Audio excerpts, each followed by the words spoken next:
No Limits, a PlayStation podcast, episode 103.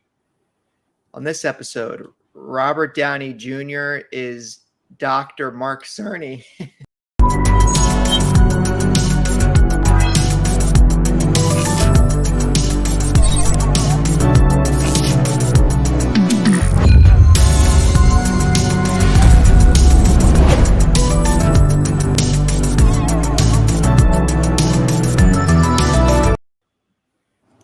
All right, hello everyone.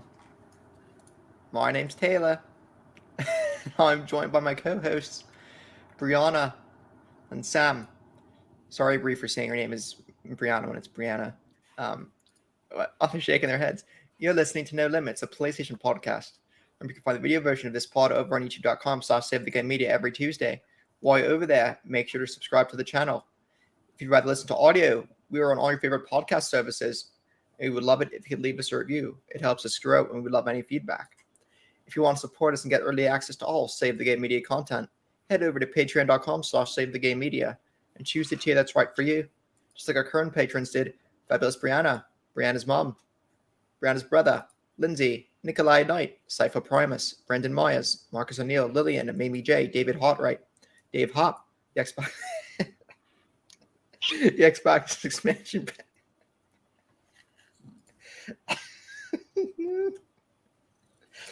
The Xbox expansion pass, Alpaca Tom, Lee Navarro, Solconit, and Ellery Woods Parker III. And interact with us in the Discord. Links are all in the show notes. How are we doing? Brianna and Sam. Sam, I don't understand why you're so upset. If you can fake an accent all of these episodes, why can't Taylor just do it once? It's got to be better than Carl Urban's. I'll tell you that. It's the principle of the matter, you know. It's I can't have anybody outshine me in the accent department. And Taylor obviously just absolutely 100% nailed that. No faults or critiques whatsoever in that delivery. So I just feel a little bit threatened in terms of my machismo and ego, you know. So that's why I'm not feeling too good about that. That makes sense. Yeah. Masculinity is pretty fragile, so yeah. I get that. Whoa. Just hold it right. Yeah. That's how that is. Built in a house of cards. Yeah. What does it feel like to just like, you know, have your masculinity just randomly shatter all the time, you know? I don't get it. I reject masculinity. Embrace self.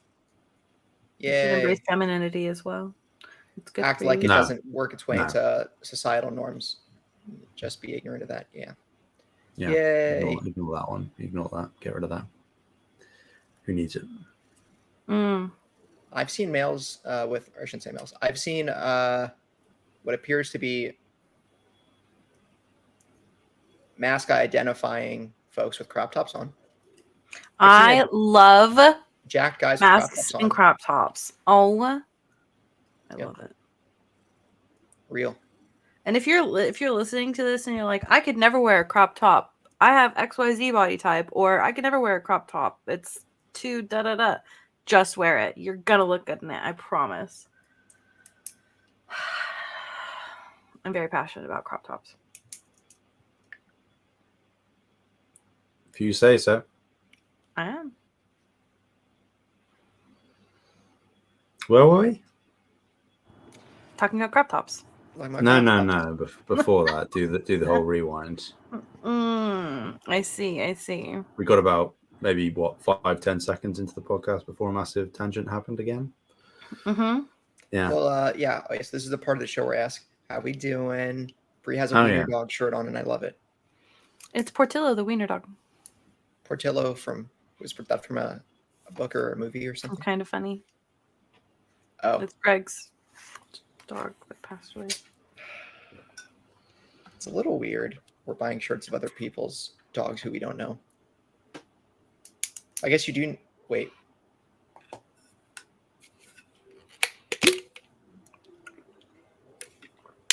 I think.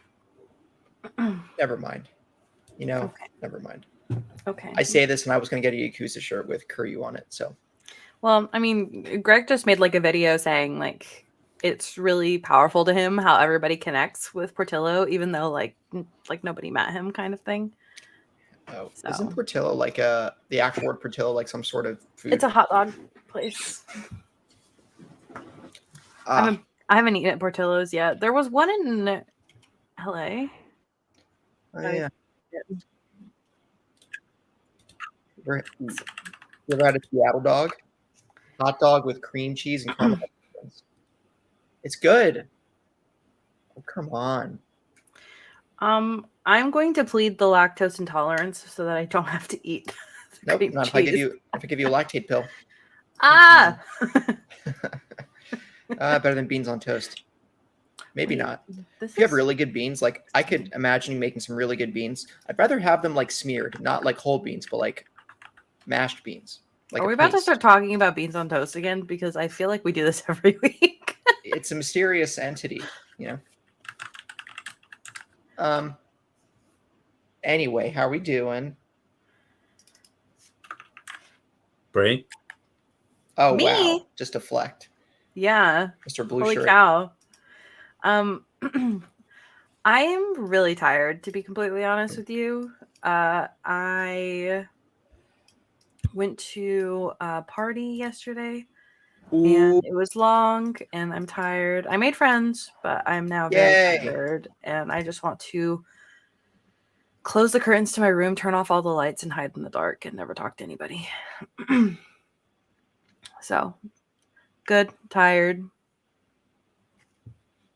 My ADHD medication has been working and helping. All good stuff. So Sam, how are you? Also tired, but not for the usual reasons. I have very abnormally, for me, spent the past couple of days sort of having pseudo birthday celebrations. Wait, it was your birthday and you didn't tell me? No, not yet. No, my birthday's on Wednesday. Yes. But we needed to, it was either going to be this weekend or next weekend. That if anything was going to happen, it would be one of those two. So we went for this weekend. So me and my sister went out, just the two of us. Had a full afternoon brunch, drinks out the evening. That was really nice because we sort of rarely get to spend any time together. And because I'm a 45-year-old man, as we all know, it then took me the rest of the following day to actually fully recuperate from that. Recuperate? You had a hangover? No, I didn't actually. Here's the thing: I don't get hungover in the sense of like, that's going to sound stupid, like of being hungover. That I sort of go through different stages depending on the day, and it's happened like clockwork pretty much every time I've gotten even slightly tipsy over several years, where I sort of go through stages where each symptom hits me one after the other, and depending on what time of day it is, I can sort of like regiment it that this thing is going to kick in around this time. Whereas typically you sort of wake up and you feel groggy and you feel like you're going to throw up and all that. And I don't really have that. Even if I'm not pacing myself with the drinks, for some reason, my metabolism has always been pretty high. So I think that's a contributing factor where I can sort of offset a lot of the negative side effects before I even wake up the following day. But yeah, it still took me a while to sort of get fully back on my feet and to feel just comfortable walking around the house. So that was my weekend. So I'm all right today. There's not much else going on. I'm not working too much in comparison to how much I'm normally working. So yeah, that's me. What about you, Taylor? How are you, buddy, old pal? You're putting this back on me. Yep. All right. Doing all right. Got told at work on Friday from our technical lead, basically team lead, that our manager is asking us to be more efficient at doing our job. And I'm like, what does this really mean? And there was a call to some like junior engineers doing less than we thought they would. And there's me and like, if you're just calling a junior engineer basically a young person, there's me and like 2 other young people on my team. So I'm like, all right, I'm being called out. And it was weird because on my interim performance review, I got an exceeds expectations. Oh, For my manager. congrats. Thanks. So I'm like, but that happened before this conversation on Friday. So I'm like, well, if I'm not pulling my weight, no one whatsoever has made this apparent, either through my technical mentor, my team lead, my sub team lead, or my manager before the conversation on Friday. And the interim performance review was like a week before this talk on Friday about efficiency. So my anxiety was like, if I don't improve or something, am I going to lose my job due to incompetence? And I'm like, if that were the case, why wouldn't it have been brought up during literally any time before Friday, my performance review and prior? Sure. So I don't know. I was a little bummed about that. I'm like, maybe I'll talk to my manager on Monday and just like ask, and what's for sure. What's going on here? Mm-hmm. Because I had that concern too, frankly, with myself like a year ago. And I was told by my mentor, no, you're doing just fine. I'm like, okay. Anyway, so I hope that ends up okay. Yeah, I And hope I'm so not as well. bad at my job. I'm sure that's not the case. Okay. Okay.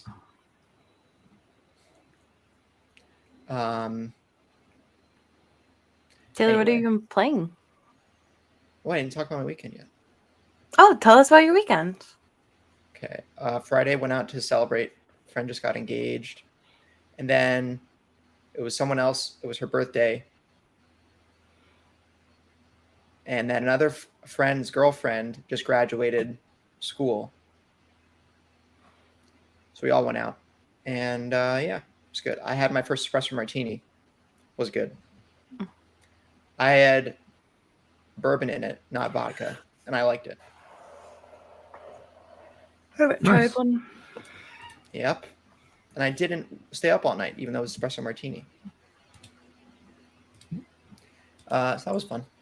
That was Friday. And yesterday I went paddleboarding. Cool. Or sorry, kayaking. I guess. Kayaking. Yep. I feel like you go outside a lot. I don't know. Touch Maybe. grass. Nope. Well, I need to do more of playing games, which I played some of Control. I got the keys to the ashtray maze, if you know what I'm saying. I had to go to some funny place instructed by Ati. And yeah, so now I'm free to go to the ashtray maze and maybe actually figure it out, because I tried to do it, like 6 gameplay hours ago, and I'm like, I don't know what to do. Nothing's happening. And now it seems pretty clear the game actually wants me to go back and succeed. So there's a very cool moment, spoilers for Control preface, where I went to the Ocean View Motel, right? That's what it's called. Mm-hmm. And I love that place. It was the puzzle where rather than going into, the triangle room, I'm like, where do I go? I got the keys. Where do I go?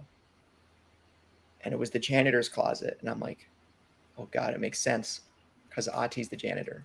But it was in the motel. That was a cool moment. So I believe through that action, I've gained the keys literally to solving the ashtray maze. To the kingdom. Yep, basically. So yeah, I still have some side missions to do other than the main quest, but they're like, I don't know. They're the ones that probably aren't that fulfilling, like eradicate the mold in these locations. the ones that seem most interesting to me are the ones that say neutralize these AWs or these altered objects. But yeah. Anyway, Taylor, the guy who now plays video games like an hour a week, played video games 1 more hour last week. And I'm proud of you. thanks. Maybe I think he'll start playing more in the near future. And I'm going to stop talking in third person because that's narcissistic and weird. But I think part of the reason is because I don't really like playing games at my desk. But my TV's like, I need to get a tape measure, but it's like 30 feet away from me or less. No, definitely less. So I'm thinking about getting an optical HDMI cord. They're expensive. They're like $100 to go from my tower over to my TV. And these optical cables are the ones that, if you have a long cable length, sometimes on regular cables you get input lag. But optical cables, it utilizes light. So they're more expensive, but you get way less or no noticeable delay, input delay. So I think I'll be more willing, or I was thinking I'll play games more once I hook up my tower to my TV. I don't know what would happen if I tried to like play Final Fantasy 14 like on my TV. Oh, I wouldn't do that. I guess I'm talking more like narrative games. Yeah. I feel like that'd be kind of crazy. Yeah, I think I'd agree. I'm talking more like playing Control on my TV, or a BioShock on my TV, or like most games I play, I think I'd prefer to play on my TV. Unless it's a multiplayer, maybe unless it's like Helldivers, but just because for multiplayer games, like being around here on my desk. Well, unless it's, even then, I've played Smash, which is on a console, for hundreds of hours before, so whatever. Anyway, that's me. How about you, Bree? Oh, wait. Yeah. Wait, no, you mentioned you went to a party. Wait. Anyway, Yeah. Bree, what have you been doing? Playing, whatever. I assumed you were asking about Biggie.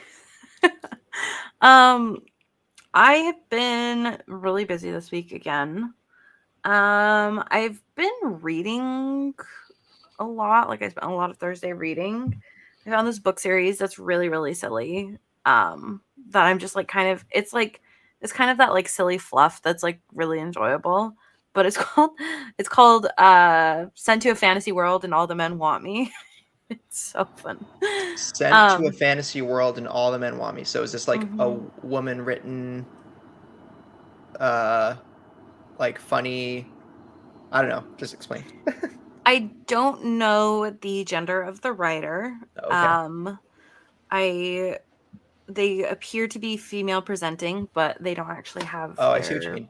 gender or Yeah. pronouns. So anyone can like men or male but identifying people. It is a queer romance, so it's just all dudes. Okay. In a harem. And it's like really, it's just silly. It's done in a very like cozy way, so there's like no cheating or anything. They're just like all the guys are like okay with all the other guys being there. And it's just like I said, it's just like one of those silly things where like the plot isn't necessarily like anything like groundbreaking or anything like that. It's just like kind of cozy, and like I just kind of needed to turn my brain off for a while, and it was good.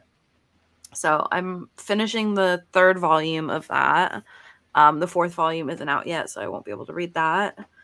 But other content that I've like consumed, I think I've played a little bit of Elden Ring maybe this week. I'm trying to think. No, I actually don't think I did. I don't think I played any video. Oh, that's not true. I started playing League of Legends. Yeah, mistakes were made. But I like League of Legends. It's just really unfortunate that I do. So. Yeah, I get what you're saying. That's how I feel about Smash sometimes with Nintendo's horrible online netcode, where it's like, why do I like this game that is lagging every 4th match? I also don't know if you guys can see, but I have Pikachu nails. Does that count as game content? Yes. Okay. In there. I have my Pikachu nails. Ooh. Sweet. Sam, what have you been playing?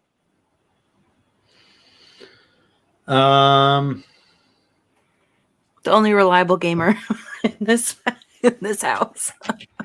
A very small amount of Helldivers. I can't remember where I was last week, but I finished up the last little chunk of Elden Ring, the final boss. Beat that. What else have I been playing? Haven't got back to Nier or anything.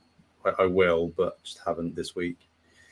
The only thing I've actually put a decent amount of time into this week, as far as I can think, is I actually went back to Fallout New Vegas. Just had a bit of an itching back when Bethesda and whatnot made good games. PC, you play on your lappy toppy. Yes, through Steam. I've got it on Epic as well, probably on GOG as well. But You have any mods? Not installed. No, I have dabbled in the past, but not even the bug fixes. Wow, Sam, that's risky. No. I mean, installing third-party content is arguably riskier than just leaving the game as it is at base level. But to each their own. That's why PC gaming is inferior to console gaming. But we won't get into that. Well, see, but when you hook your PC up to a TV, yeah, that's what I'm saying. You're still playing through a PC, aren't you? You have to play with the keyboard, which is dumb. Anyway, no, you can hook up a Bluetooth controller. Bree, you hearing this guy? Okay, yeah. You see, that sounds like console gaming with extra steps, Yes.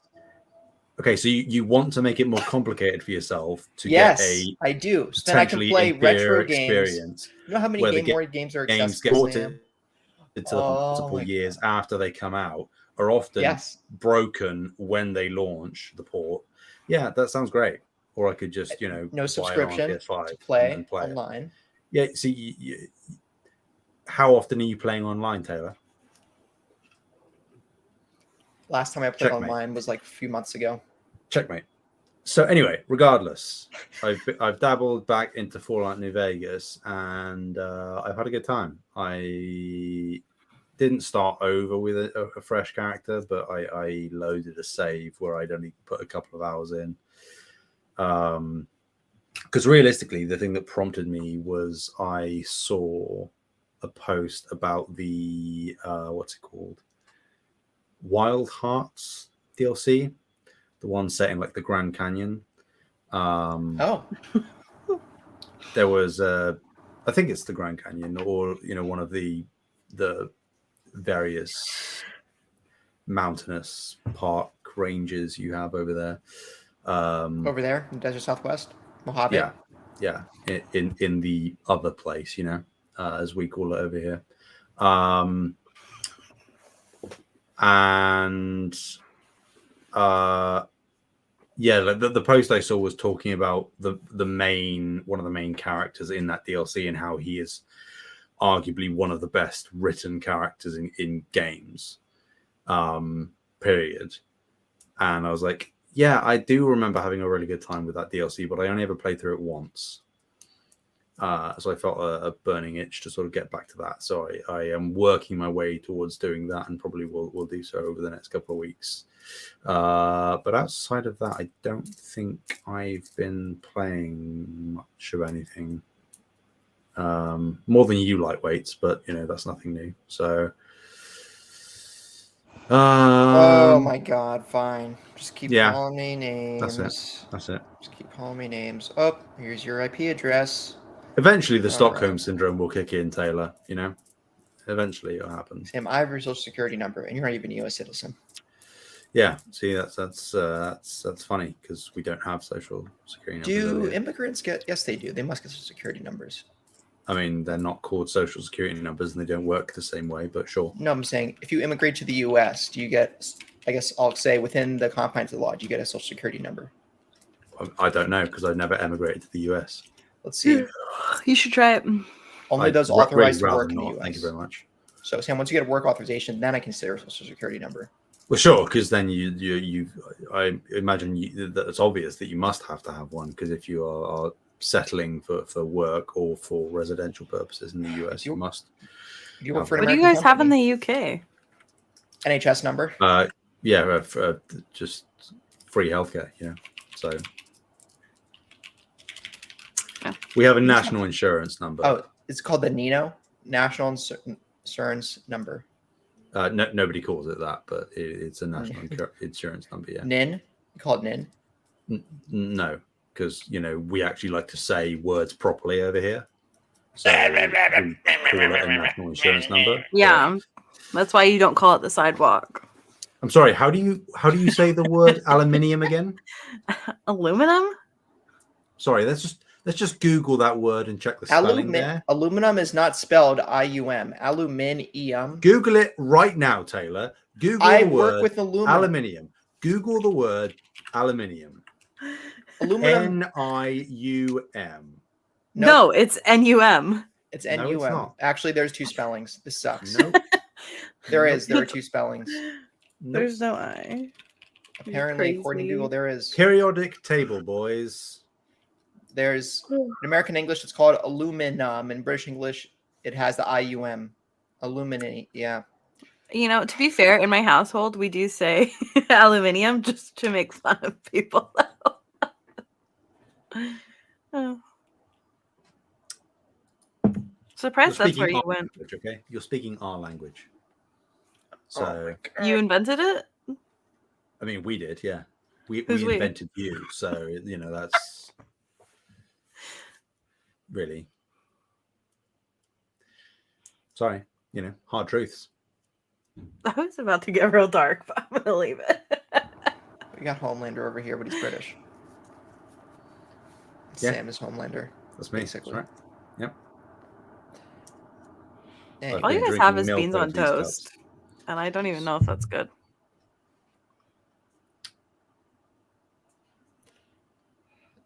Anyway. So what are we talking about this week, Sammy Whammy? So I don't have a presentation this week. Disappointing. Unbelievable.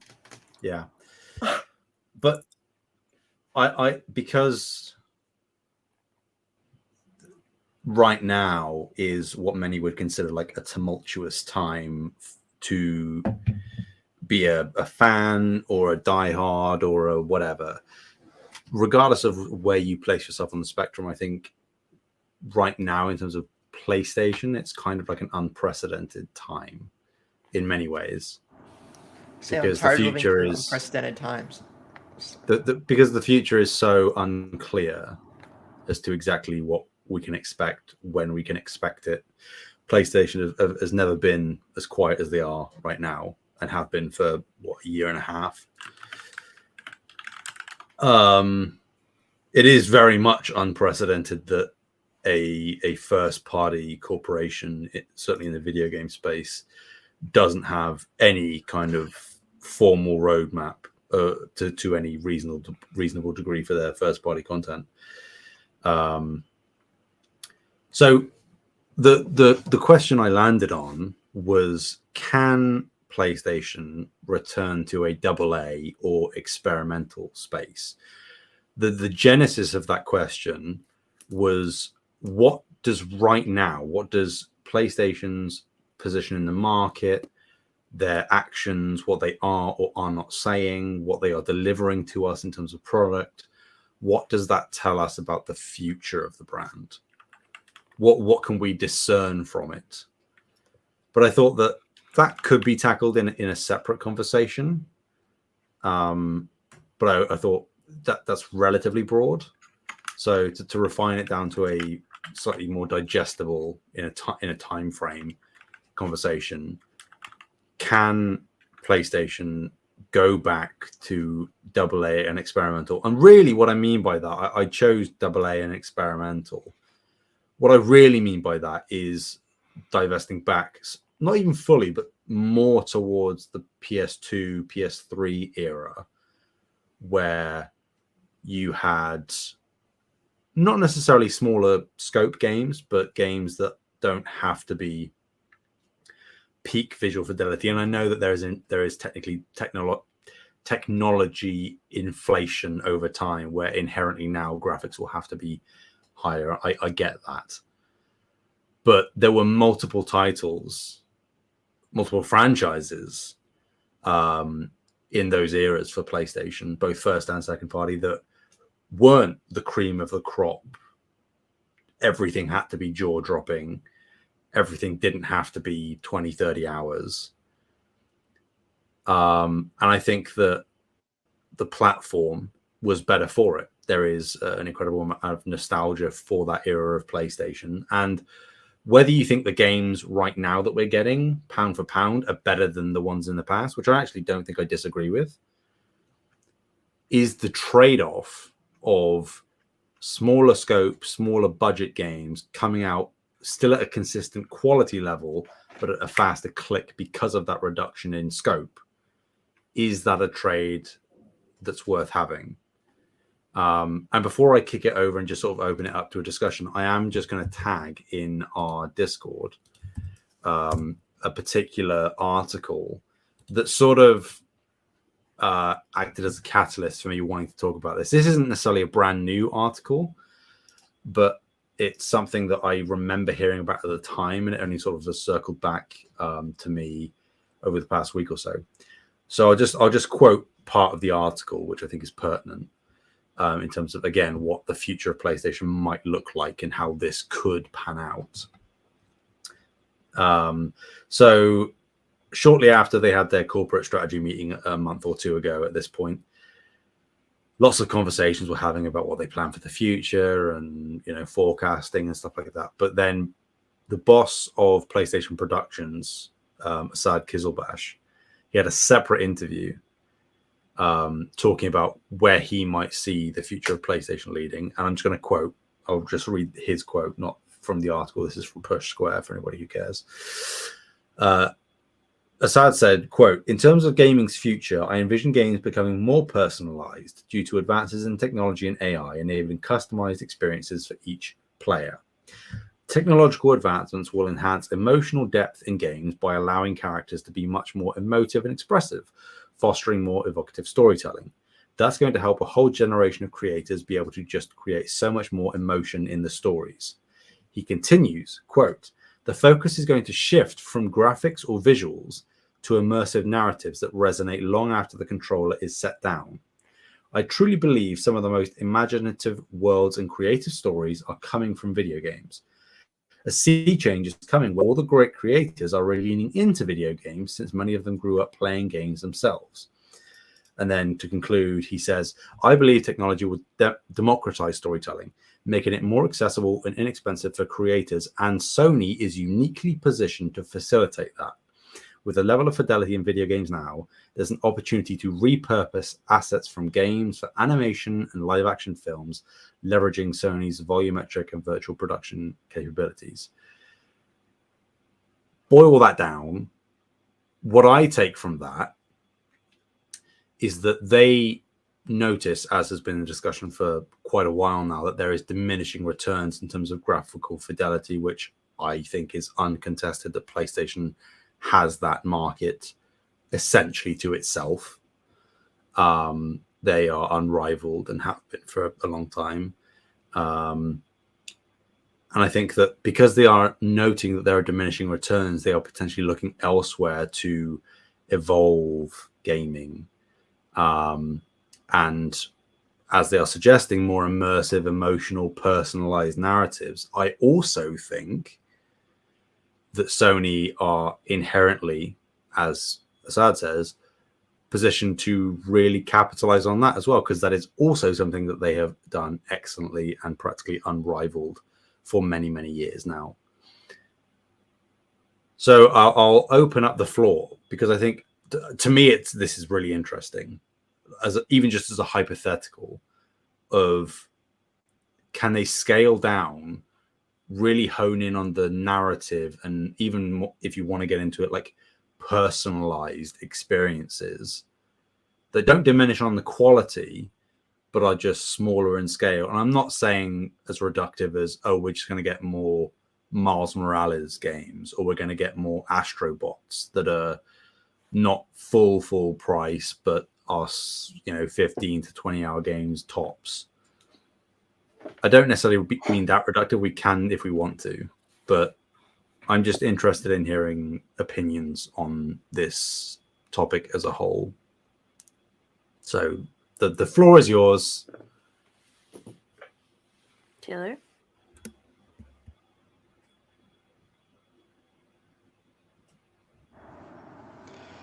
Okay.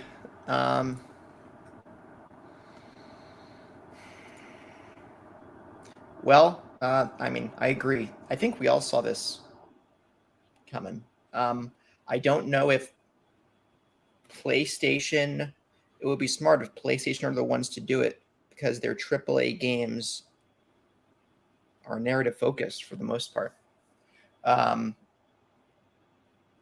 And, well, I should say narrative and gameplay, but narrative is a huge emphasis on their games, right? Mhm.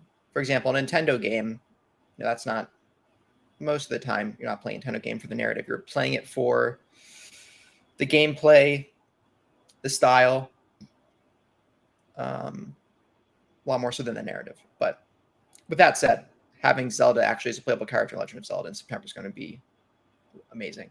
Anyway, I agree overall, and well, I think we'll just start to see more Outer Wilds type video games and indie games. Indie developers are going to be big targets, I think, in the future for partnerships and acquisitions, just because so many indies make in terms of this lower budget, immersive narrative experience. That's exactly what's needed to, from if you're talking from a strictly capitalistic financial perspective, to quell the lack of release over a 4 to 5 year dev cycle, other than other than microtransactions, right, or subscriptions. I also think that PlayStation has somewhat of a history of spotlighting these games, especially like PS3 era with Journey, that game company. The Pathless most recently, we saw that release on PlayStation. So I think we'll see that bigger emphasis. And just I echo their statements. And let's see, is there anything else I want to add?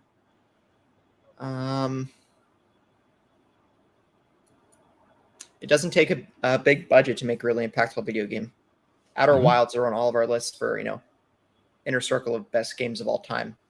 And that game was built by a small team of people who just graduated, the CS program. So, yep, in terms of practically where could they go with it, right? Either new IP or making existing indie or AA IP exclusive or timed exclusives, or just marketing them more.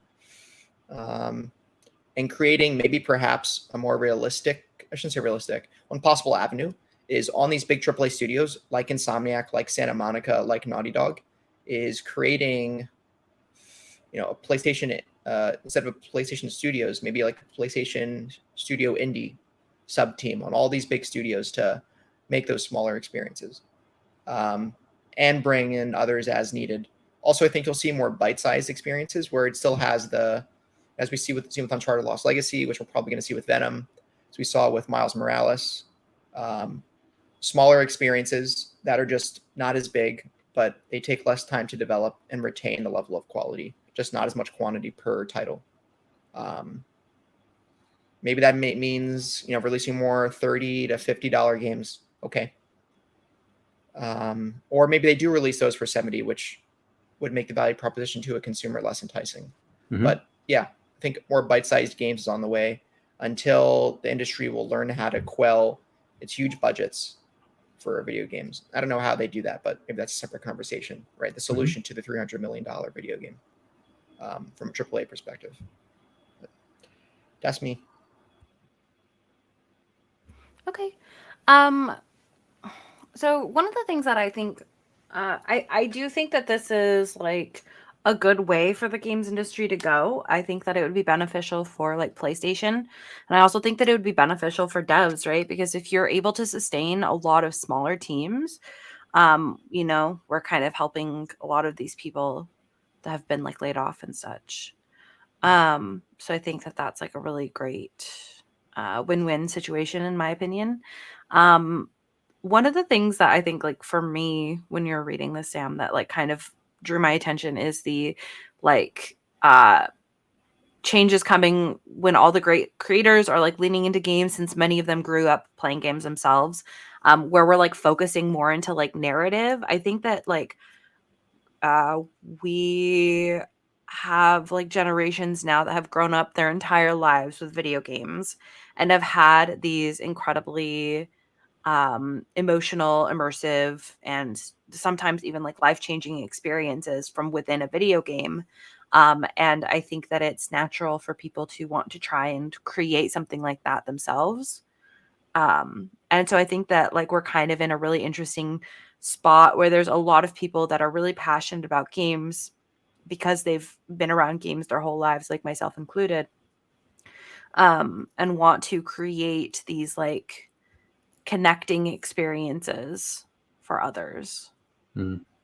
So I think that double A is like a really good space to make that. I think indies can be a good space as well, but I think like double A is like you kind of get like more of like that budgeting and stuff, so you're able to um I think like really lean into like the vision that you want. Yeah. So I'm very excited to see more of stuff like this, because I think that there's been some real bummer stuff with the games industry recently. So, Mm-hmm. Yeah. And like to double down on that point, I think that a counter argument can be made that against all of our points that and I think one of the comments we got from the community, shall we say, was about how PlayStation has sort of like trained its audience to expect one type of experience, right? So I mean, I might as well pull it up, have a little look and pull it up. So Kyle, he did respond to Brandon. We can tackle Brandon's question slightly separately. he was replying to me. He sure. So Kyle said, where I don't think they can return to that space, I think they have trained their audience and made their brand, quote, high fidelity, high quality, single player story based games. I think the backlash and displeasure we've seen around games like Concord being $40 and the lukewarm reception to other things they've announced that aren't blockbusters shows that PlayStation gamers have a perception about what games are worth their money and time. I can understand that sentiment. I'm not sure it's entirely correct. Because I think the concept, Kyle's point, is that they've cemented themselves as the king of the AAA huge blockbuster, massive high fidelity, 30-hour long thing. Yes, they have made that their brand, but I think that the whole training an audience to expect a thing, that, and I'm not saying that Kyle, and it's going to sound like I'm just making it a this versus that thing. But I think that in a way that Xbox might have to backpedal from the day one thing in some capacity to either increase their profits or to make sure that their business thrives or whatever, or even just to guarantee that the quality of the products that they put out can remain of a high caliber, because they need to make sure they recoup money, and they do that by getting people into Ultimate, which is what we're seeing from them. I think Xbox is trending more towards the premium experience right now by all the decisions they're making. PlayStation has been there, and they have a chokehold on that section. And I think that it is an easier buy for consumers within the ecosystem. And I can only really speak from my own lived experience, but I logic would dictate to me that it is easier to convince people to pay less for smaller experiences than to get an audience that is trained to pay less, if anything at all, to then start buying into the $70 big blockbuster thing. I feel like both brands are backpedaling maybe a little bit, but I think that one might be easier of a pill to swallow for consumers on the whole than the other. I don't know. Because I think, like, to me, what Kyle said about Concord being $40, clearly not going super well for them, all indications would suggest. But I do appreciate, at least, that, and this is going to sound like cope, they could have tried and charged 70 for this. They could have. Mm-hmm. And I wouldn't have been surprised if they had, because that is just something, that is a PlayStation move. They didn't. They charged the same amount as Helldivers 2. And they are bucking a lot of trends within the given genre that they're trying to enter with Concord. Where, again, the news broke and people were like writing articles as if this wasn't information that was already available, that there isn't going to be any battle pass system. There isn't going to be locked content that you have to pay to access. Any microtransactions are purely cosmetic. Everything you get for the $40, you get access to everything, both present and future. And there isn't any nickel and diming or FOMO stuff. And that's pretty rare in the hero shooter. Now, obviously, that doesn't matter if the reception isn't super hot. It doesn't matter. But Sony could have done the live service thing and just chucked one onto the pile free to play. Whereas I think that they're trying to find a good medium where they are charging less for a product, but they are still trying to put out the perception of being the premium experience within that given niche or genre. I personally think Concord could do that. It's obviously not right now, but I think it could. And whether you look at Concord or whether you look at Astrobot, I think Astrobot could, we talked about this, where it could be like the watershed moment for them, where Astrobot was made by a small team over 3 years, and it's probably going to be very, very easy for that game to make its money back. Because it is still exuding the high fidelity, high quality. It's just a different type of game. And we don't know, like, the game could sell terribly, but I don't think that it will. I think it's going to sell very well. And in the same way that the games coming across from Xbox will give data to Xbox that they'll want to follow that line of thinking and port more stuff, I would think that if PlayStation is savvy, they can see, oh, we can still make a really high quality, hopefully high fidelity game that is in a different genre that we've neglected for a while. The desire is clearly there because it's selling like hotcakes. We've made back more money than we did on a Spider-Man 2 or whatever, you know what I mean, margin wise.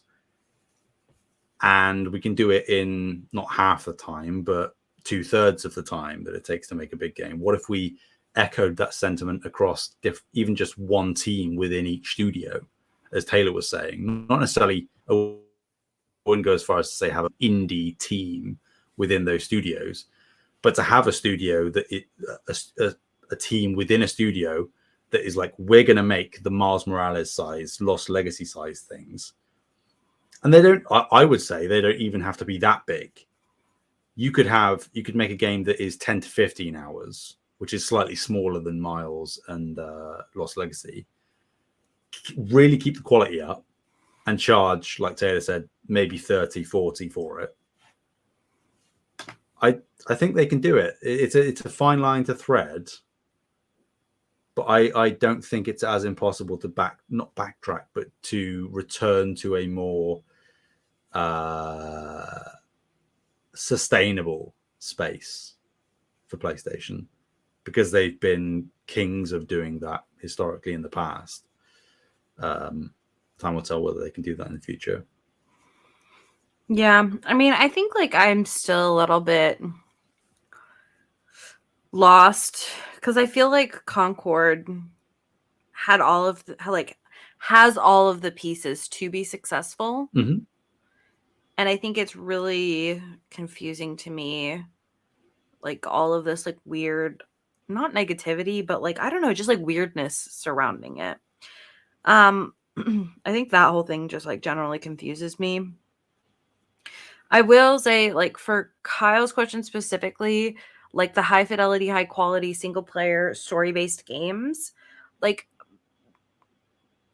I don't know if I 100% agree with that sentence and the sentiment, I guess. However, what I will say is, like, even if that is the case, I don't think that there's anything wrong with that because you can argue that, like, each console has, like, cultivated its own, like, audience, right?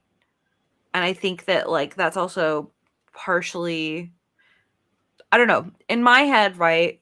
We have Nintendo, which is like kind of like fun, cutesy games generally. Then you have Xbox, which is like super gory, hardcore first person shooters. Hey, And then you Xbox have like, ain't. It's not 2007 anymore, Bree. I know, but what I'm saying is like it feels like you can kind of cultivate your audience and there's nothing wrong with that. Like it's nothing, there's nothing wrong with like focusing on like high fidelity, high quality single player story based games for PlayStation. Sure, but the pushback I would have on that is that the issue would still exist that they are unsustainable in terms of budget. Yes. That right That is now, true. even if they stay at the level they're at right now, I don't know that they can do that continually across the board. Even if all the games sell well, which most of them do, I feel like we've already not necessarily fully crossed the red line, but kind of have just nudged over it. Where you even saw like earlier in the year, right? The Insomniac was hit with layoffs a little bit. It's like, well, if they're making the fastest selling PlayStation game of all time, and they are beloved across the entire industry and making you all of this money, and they're still hit. It's sort of like things need to change clearly to some degree. And I think that just to close off on that, I will reiterate, I think Kyle's thing of saying that the brand being high fidelity, high quality, single player story based games, all of those qualifiers can still exist in smaller experiences. Mm-hmm. You can have high fidelity, you can have high quality, and you can have great story content, story based games in a 10 to 15 hour, $30, $40 game. And I think that you don't need to make games that cost $200-300 million to make that all cost $70. You can still have some of them and still maintain that premium edge to the brand that others might be lacking in certain areas. You can keep some of that, but then generally across the board, they're still the king of marketing, PlayStation, when they do decide to market. So they can still sell all of these experiences as the cream of the crop. You don't want to miss this type of game. And still pull the reins in a little bit. Not where you're limiting the devs. I'm not suggesting that, but just say, hey, we want you to make excellent games. Just try and make them a little bit smaller. Maybe just in the same way that Brian Intihar and I can't remember the creative director on Miles Morales, who's doing Wolverine. I can't remember his name. They have both said that they would love, for Insomniac to do more of those experiences. And I think like that is a sentiment that is probably echoed amongst other studios. I can only imagine that you would be like, if I can make excellent games that are smaller, and that means that I myself can funnel myself into more projects within the span of my career. That's probably, I would say, not across the board, but more preferable to just a couple of really great games. But I don't know. I think that, like, I generally agree with you. I think that, like, it's also like just like we don't always need those huge experiences. I think that I would be really sad if there were none of those really big, like, expansive course. experiences. So I think we need some. Mhm. But I think that it's like definitely like we don't need it all the time. And in fact, I Yeah. think we could probably rein it in a little bit. However, I do also think that, like, part of it is I worry, like, that not just Sony, but, like, devs in general would want to, like, pull back on budgeting in that, like, we're already having issues with crunch. We're already having issues with, like, pay in the industry. Like, we're already having all these issues. And so, like, it's interesting to talk about, like, reining in budget, because I feel like a lot of people are going to be hearing, like, oh, like, let's hire less people, make our people work harder, stuff like that.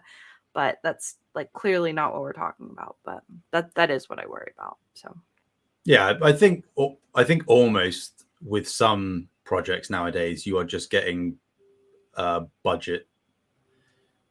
ballooning budgets where they have almost too much money and they just have to find ways to spend it, and that ends up spinning wheels a lot.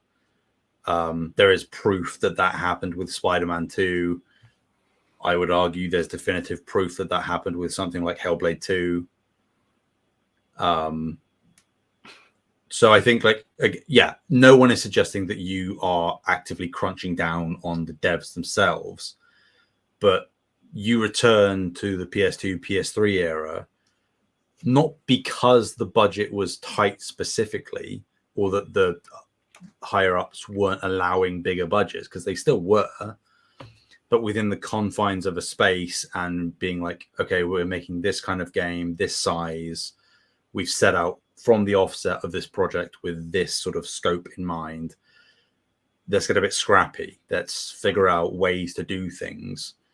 And I don't know that I could be talking out my ass, but I don't know that inherently negatively affects developers.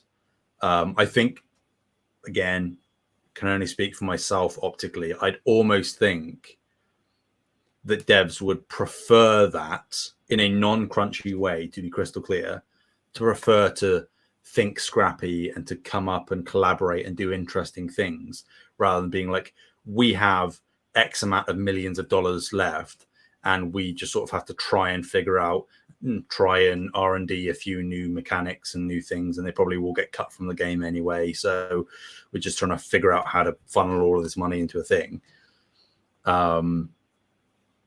Because the amount of cut content that you find for Spider-Man 2, it's absurd. Like, destructible environments, chases, transitioning between the outer and inside, fighting and chasing Venom throughout the city. Where's all the deleted scenes? Is it on YouTube or something? I mean, you can trail through Reddit and stuff like that, where it's from the leaks. footage. Is that what it is? I can't say for certain. I think it probably was, but I know that I've seen various clips and dev footage stuff from Spider-Man 2 that is like cut content, some of which it seemed actually pretty finished and just needed like a coat of paint. So, like, again, that is very anecdotal. I'm not suggesting that would be the case across the board, but I also think that there is an argument, not to dog on these studios, but does a bend need to be this super high budget 40-50 hour game? Does it benefit Housemarque to just have millions and millions and millions of dollars funneled at them? Because if they're trying to scope up from something like Returnal, I don't know how that affects them as a studio.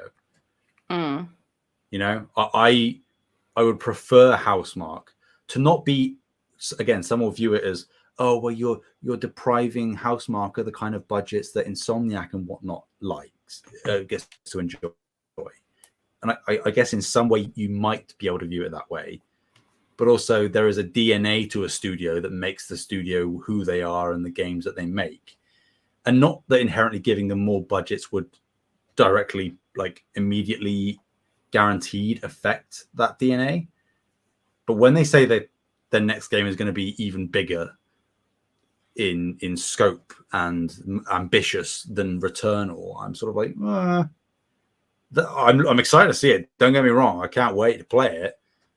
But there is something about scrappy Housemarque and a scrappy, even like Bluepoint to an extent, where they have an identity to them, and I feel like chucking money at them isn't necessarily guaranteed to be the solution to the problem. So yeah, I keep talking a lot. I'm sorry. No, I don't think there's anything wrong with talking a lot. How could you, Sam? I don't know. I think that, like, for Housemarque specifically, or I guess like in that situation in general where they're perhaps expanding, I think that it's like natural for teams to like want to kind of chase that different experience. Sure. So yeah, I don't know. Like, I think it's interesting because it's like, it is good for everybody as a whole for devs to exist in that AA space and kind of be creating those like smaller curated experiences. But I also think that, like, it's difficult for devs to naturally exist in that space because as like humans, we always want to make something like bigger, something better. We're always chasing that next thing. And if you're just making the same thing over and over again, I think it would be like difficult to kind of stay in that space, even if it's comfortable.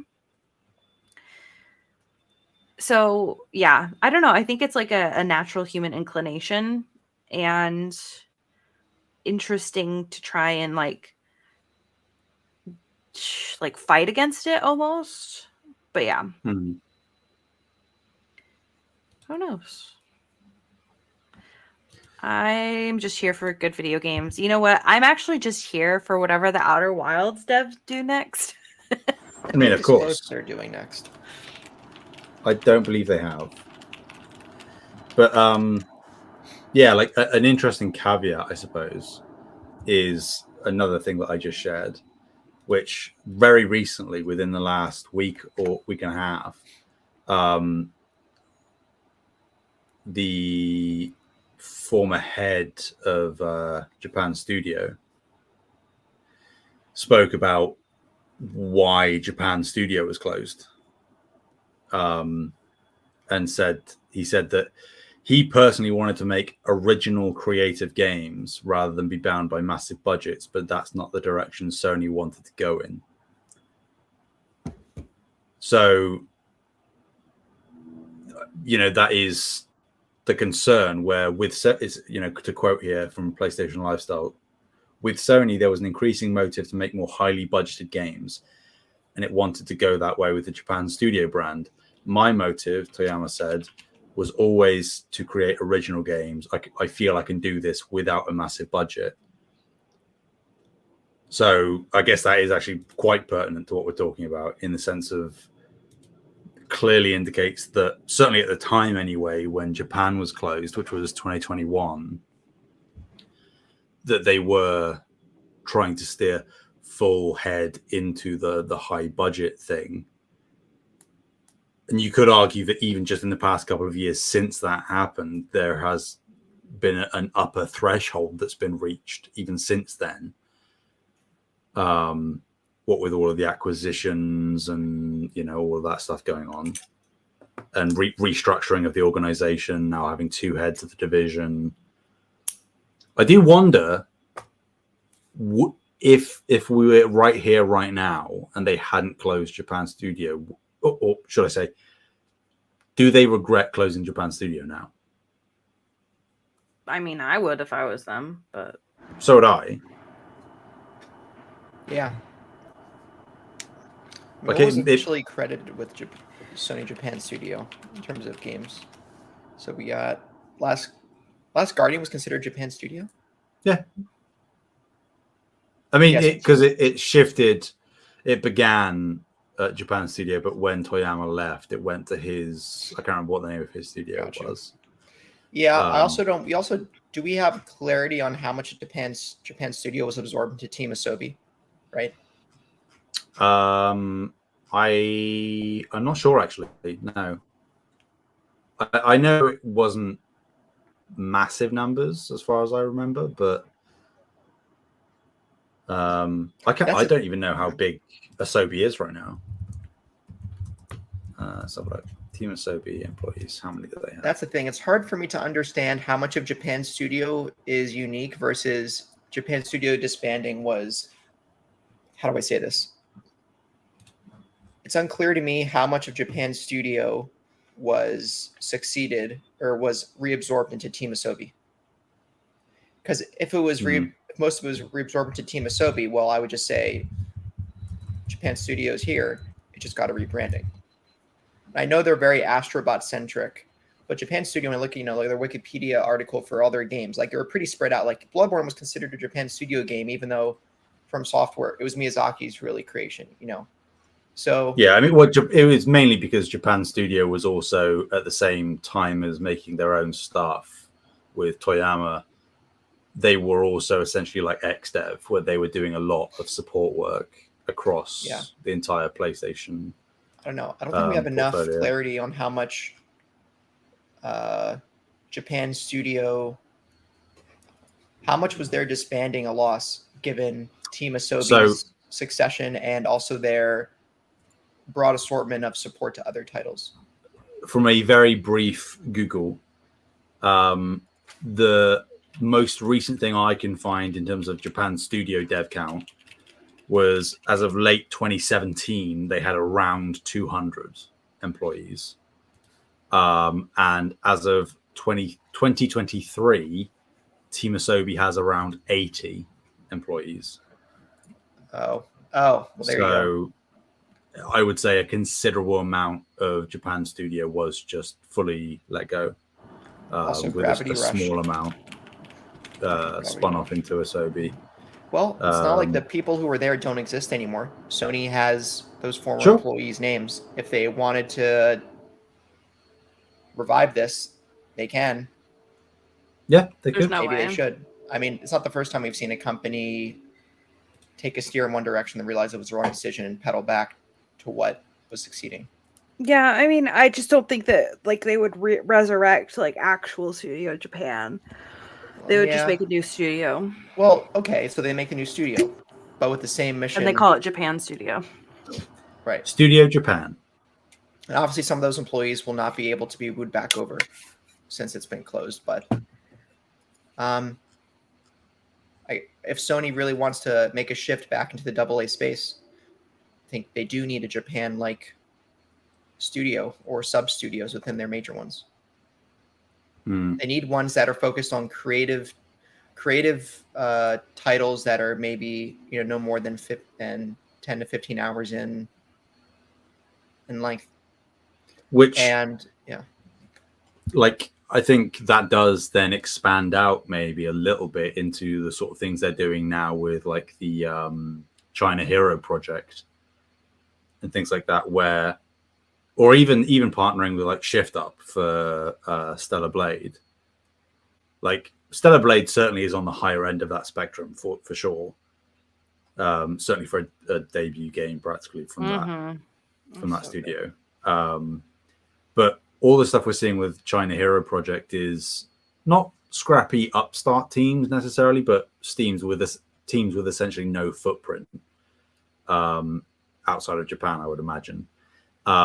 Working on games that still exude that quality, high fidelity that PlayStation is typically associated with, but is likely, again, I can't know for sure, but likely costing PlayStation a fraction of the cost to support development of and to partner up with in whatever capacity. Now, am I suggesting that any of those studios are necessarily perfectly viable and likely for acquisition? Maybe, but probably not.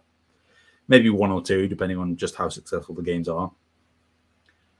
But I think that they are in the same way that instead of just buying up things like Microsoft have done, PlayStation haven't really reciprocated in any meaningful way. They've instead just doubled and tripled down on partnerships and strategic investments.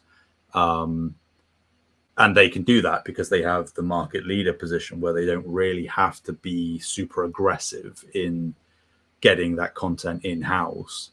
They can more be like, we're the market leader, we would like to partner up with you. And most of the time, studios, particularly on the smaller side of things, are going to be like, well, of course, because you're, the top dog at the minute. So not that is necessarily like subsidizing or making up for the lack of a Japan studio internally, but maybe PlayStation view some of their smaller teams like Asobi as enough internally, and then they don't really care where the rest of that subsidizing content for their pipeline comes from, second or third party, because they have it by association. It's costing them half as much. They don't have to financially support the teams outside of the development of that given project unless they choose to re-partner up. It's, again, like, it all reflects back on just unprecedented times for PlayStation, where they are seemingly just inertially doing so well whilst talking and providing so little that it's very easy to see them coast. I don't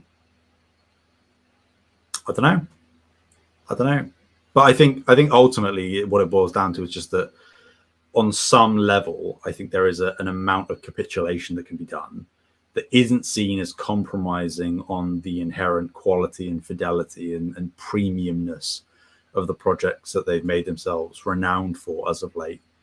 I think there is a back step that they can take, even if they don't frame it as such, where they do put out smaller projects that are by proxy capable of coming out at a much faster click in comparison, which would solve the perceived, from the community's perspective, lack of pipeline and games at a reasonable pace, but would also maybe free up the devs a little bit to try out more creative things, because they don't feel burdened by the weight of a massive budget that the game then has to make back.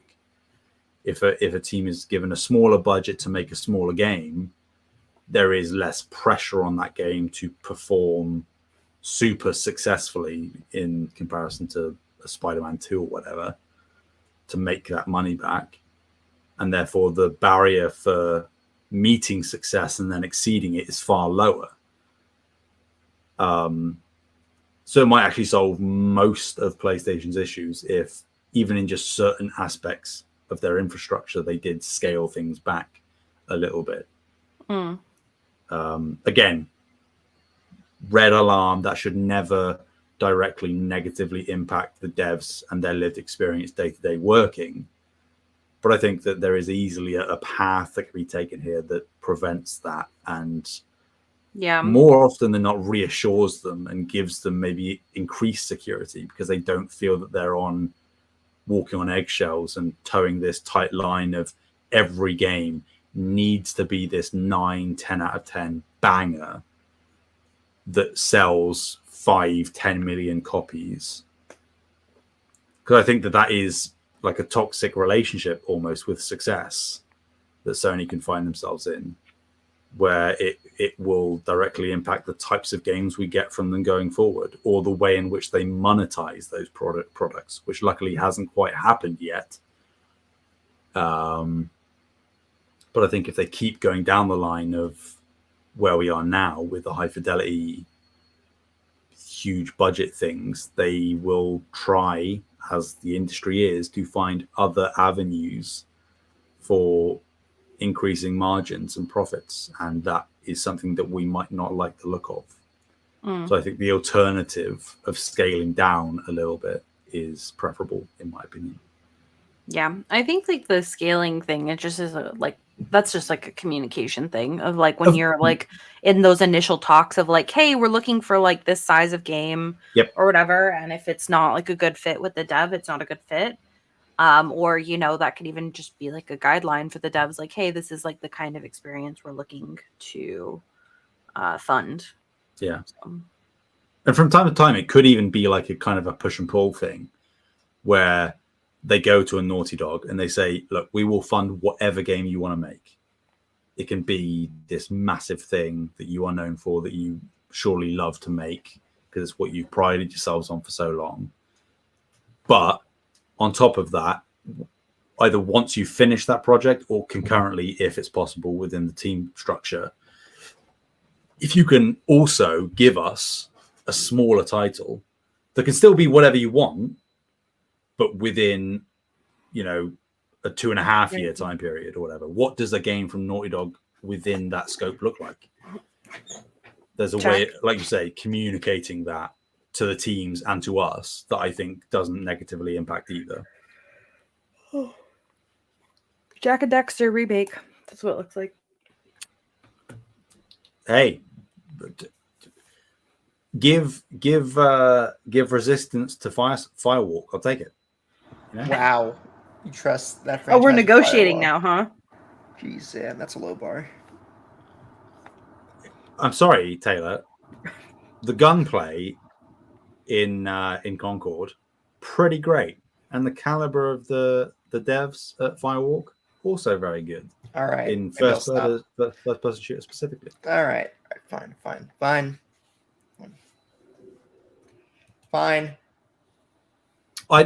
I prefer that to them being closed down Yes. because honestly, Concord doesn't succeed. I really hope Concord is really successful. I hope that all of this like initial stuff is just like something that's just going to be like a little blip of time, and then after this they're really successful, because I think that game does deserve to be successful at the end of the day. What's our pulse checks on that? I know it's slightly off topic, but I haven't played it. But what's the vibe you're getting, even just as an outward observer? It's probably pretty obvious, but seems like it's maybe a decent game that's no one's playing. Or is it released yet officially? No. It's coming out like August 23rd. Okay, never mind. Seems like a decent game that's not getting a lot of visibility. Yeah. Yeah, I think that I am still like I think I'd have to spend more time like actually looking at it like to understand, because I really don't understand like what is going on with that game. Like it feels like that game should be successful to me. Because the thing is it feels like a lot of the decisions that are made of like how the game is funded in terms of being like it's $40, you get everything. The only thing you can actually pay for is cosmetic stuff. Like you don't have to unlock the heroes. Like all of that kind of stuff. Like it feels like the decisions are not being made by like finance team where they're like, we just want more money. It feels like the decisions are being made like, we need to fund this game, but we also are gamers and understand what gamers want, kind of thing. Like it feels like this is a game made for gamers by gamers kind of thing. Yeah. And so that's kind of like where my confusion comes in of like, okay, $40 seems like a reasonable price to me. I believe the original Overwatch was $40 if I remember correctly. I think Overwatch was full price, like 60 at the time. Maybe I just bought Overwatch late, but I remember spending $40 on it. But maybe it doesn't matter. Regardless, like what I'm saying is that they're doing like a similar pricing thing for Overwatch, but Overwatch also made you unlock champions or like heroes or whatever. So like I think that all of the pieces are there to make Concord successful. However, I think part of it for me, the only thing that I can really think of is that PlayStation truly, in my opinion, has cultivated an audience that's kind of strayed away from shooters in general, which is like where I am. I don't typically play shooters. So since that's the case, they don't have maybe the appropriate audience on PlayStation for this game already built in. regardless, I still think that this game is good. Oh, sorry, baby. Let me move that for you. Yeah, I don't even know if it's that, because you inherently, and again, I'm not saying these people are jumping into Concord or would be interested, but you still have on the PlayStation ecosystem millions and millions and millions of Call of Duty and Battlefield players, you know? Like, I know that there isn't first person shooter content and hasn't been for a long time, but those games have been so heavily associated with the brand through marketing and whatnot for the best part of a decade now. Obviously that's changing, but that still means that there is an ingratiated section of the overall install base that probably does primarily play first person shooters. Maybe not hero shooters specifically, but you know what I mean. Mm-hmm. So I agree with you that I think that everything that Concord is doing should have people flocking to it, with the amount that you hear people criticizing the free-to-play model and the FOMO and the battle passes and the subscriptions and all of that. And people anecdotally are always saying like, oh, well, can we just go back to the days where you just pay a price one time and then you're done and you've just got the game? And that's what Concord is doing. It's just that nobody else is doing it. And you know, like when Overwatch came out in 2016, it was a bit novel, and you know, Fortnite wasn't this massive thing, and Apex didn't exist, and neither did Valorant, and all of that. And I think that there is an issue where I don't find a problem with it, but the style and tone of Concord and the way in which it's presented does feel to some degree made by committee, of like, let's riff on this popular thing and this popular thing. And I like all of those things, so it's not an issue to me. I think it's fine. Whether it's the character designs or the comedy, the tone or the setting or whatever. I just think there's a confluence of factors that I truly think if people got over the hump of paying for the game, which is a shame why there wasn't more engagement in the betas. If people got over the hump of paying for it and actually tried the game, it would probably click with a lot of people. But it is just that initial barrier where people have been acclimatized to not having to pay for these kind of games, even though they know that retroactively, by not having to pay for these types of games, they are being forced into predatory monetization schemes. I think there's just that disconnect where people aren't associating one with the other, which is why I think Concord it behooves them to sort of really double, triple down in the marketing, saying like, you pay this price once and you just get everything. All the new modes, maps, characters, any events or cosmetics or whatever, you can earn them all in game.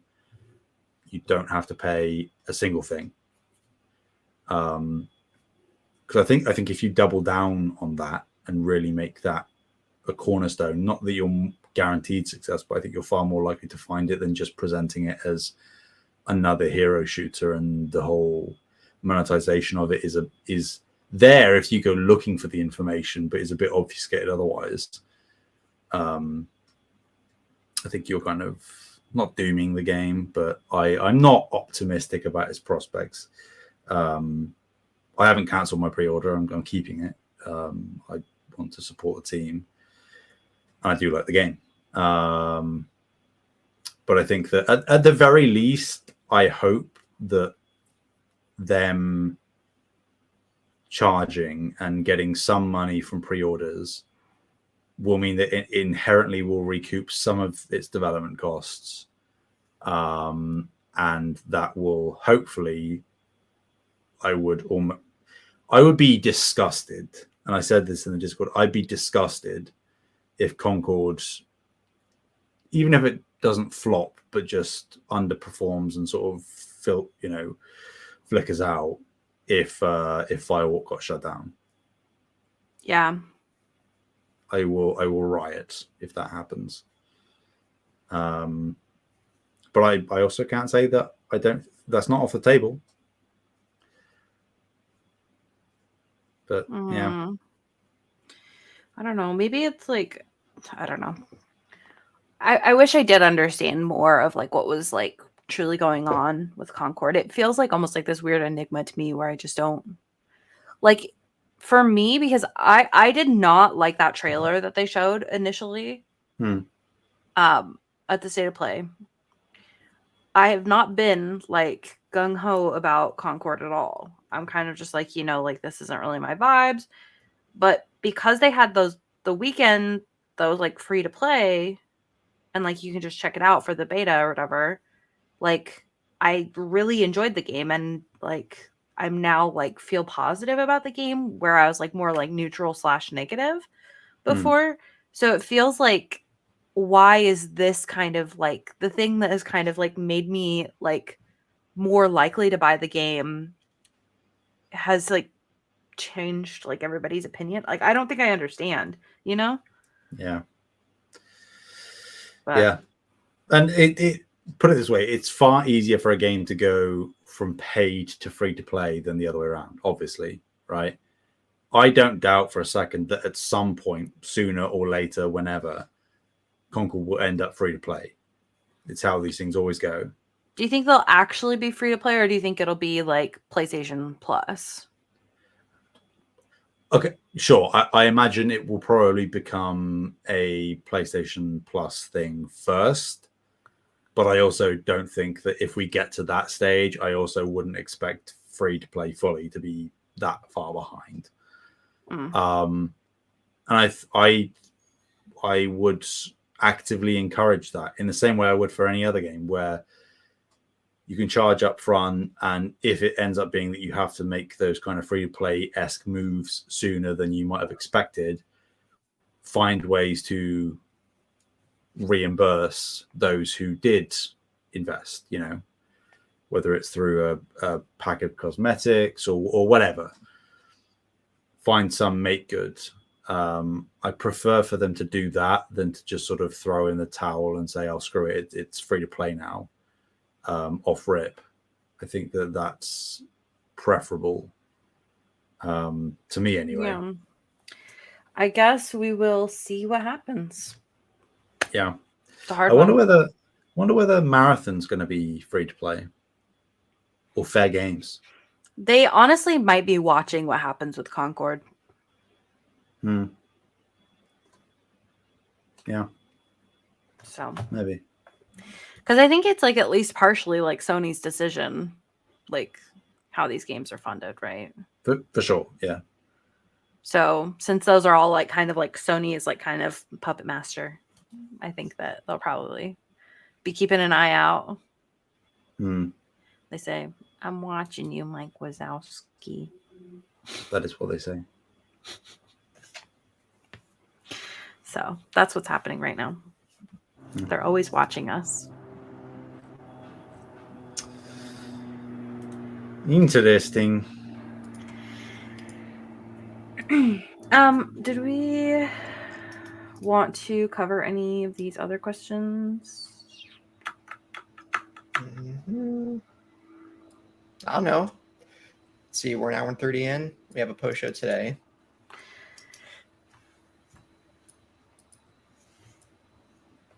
But maybe go over Brandon's. Mm-hmm. All right. To add to the prompt from the show, Brandon asks, do you think Sony partnering with live service devs can earn enough capital for experimental spaces? I think he means for like experimental, games or ideas. So can live service give us enough money for Sony to justify giving devs permission to experiment with their projects? There is a lot of money in live service. Yep. Deal with the devil, you get the cash. Because live service is not necessarily the devil, right? It's the predatory monetary practices that's associated with live service. That's the devil. Well, I guess there's also the game preservation argument, but for the purposes of this conversation, I don't think that 100% of what live service does is predatory. No, look at I think that Helldivers. there can be predatory behavior, but generally I think it's fine. Like I think that live service is like a neutral at its core, but there can be bad practices within that. I mean, I think that Riot Games is doing incredible things. I think that Sony partnering with Riot would be really cool. And then they'll just make a lot of money because clearly League is like funding Riot to do all of these crazy things. Like they're making so many different games now. They're in like a million genres. Like, And shows Arcane. uh-huh. So Riot clearly knows what's going on. So I don't know. You know, Xbox does have that Riot partnership already, though, doesn't it? yes, but I don't think it's like it doesn't seem like something that couldn't be like they also have some sort of partnership with PlayStation, because the partnership that they have is Game Pass gives you All the heroes and stuff, right? no, well, yeah, so it unlocks your champions, but it does something else. Like it just gives you like experience. Like it's nothing like really like intense or crazy, Right. if that makes sense. Like it's nothing like uh that would be like, holy cow, like this is like a huge deal or whatever. I don't know.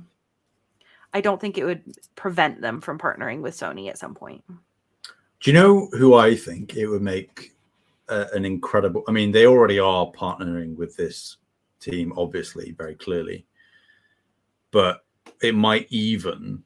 And I'm anti-acquisition most of the time, certainly as of late. But if Sony were looking to acquire anyone to shore up some stuff, I actually think Hoyoverse. Yeah. Because none of those games are on Xbox. And so that obviously in some ways, not that that's Sony's doing, because Xbox passed on the opportunity to have Genshin, and that kind of just bled into future projects as well. But I think that if Sony got them and then after the fact brought some of those latest games, whether it's Zenless, Zone Zero, or did they do what was it called, Wuthering Waves? Was that them as well? I can't remember. I don't. Games like that. Ask Kyle. Kyle's the expert the here. weeb, yeah. Hey, like Genshin and Honkai Star Rail and all of that. As far as I understand, those are also like raking in money from all the gacha stuff. Oh yeah. So if and almost all of the games, like as far as I can tell, Zenless Zone Zero has been incredibly well received as well. So I think that is certainly a partnership that might benefit Sony from doubling down on, if not acquiring in its totality.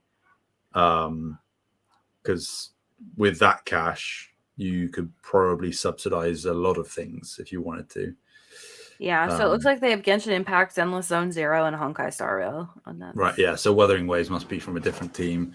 I know that I get confused because they're all the same game. So Wuthering Waves is just from a different team, but just made to look like one of those games. Yeah, like I think obviously Sony does a lot of partnerships with those kind of devs anyway, whether it's Hoyoverse or even in small ways. I know it isn't going to really affect or benefit Sony in tangible ways, but they continue to invest little chip amounts into like Epic and stuff. And Epic obviously have Fortnite, which is yet another black hole money guzzler. So yeah, it depends entirely on what the deals are with those live service devs. What is the percentage cut that PlayStation or Sony might get from that? I imagine it's relatively minuscule, but depending on the scale of the game that they're partnering up with, that minuscule percentage might actually equate to pretty tangible financial reapings. So yep, I think it's a smart call. I think they should keep doing it. Again, it's the adage of why buy the cow when you can get the milk. If you're able to subsume a corporation and then let that corporation make you money, it makes sense because that's why Xbox did what they did with Bethesda and what they're doing with ABK. Because Microsoft as a parent company is only going to benefit in the long run because they're just raking in more and more revenue from those sort of static entities. If Sony could do the same, it makes sense for them to do it financially as well. But I don't know that Sony can. So partnerships, as they have done with second and third party content, would make just as much sense in the live service space. Yeah, I agree with that. All right. Let's just all give PlayStation all of our money. We don't need it. I guess, yeah, to answer Brandon's question, yeah, I can, but I don't know enough about, or at least I guess offering my 2 cents. Live service devs could offer enough capital for experimental spaces, but I don't know what's, what strings does Sony want to pull into bringing that capital? Is it live dev partnerships? Is it raising the price of PlayStation Plus? Is it? I don't know. But yeah, it's a possibility they could do that. Especially in light of Call of Duty marketing exclusivity being no more after, well, how many years is it? The next 10 years? They have marketing or something? I don't know. No, I mean, PlayStation doesn't have anything anymore. Right. So that's gone. So yeah, I guess that's a gap. If you're a little finance bro inside of PlayStation, you're asking yourself, oh, that's where a ton of their revenue came in. Third-party COD microtransactions. Yeah. It's not to say it won't exist. It's just they're getting extent. A smaller cut. Yeah. Yep. All right. Well, good talk, y'all. Moving into the outro. Thank y'all so much for listening. You can find us on YouTube at Save the Game Media, Discord, Twitter at Save Game Media. Links are all in the show notes. Where can people find you, Bree? You can find me at Fabulous Brianna. That's FABULASTBREANNA. All right. Sam? Anywhere and everywhere at Sam Heaney, HEANEY. All right. You can find me on PlayStation at Mr. Carter 9. That's MrCarterNine, or the Discord. All right. See those of you patrons in the post show. If not, consider it $1, or even a free trial. Free trial is $1, and then you can hear us talk. Free trial isn't $1 though. The free trial is free. It's free, yeah. What are we talking about today, guys? Who knows? What do we ever talk about? We're talking about how Bree and Sam's shirts are matching, and the fashion of t-shirts. All right, here we go. Bye. Woohoo!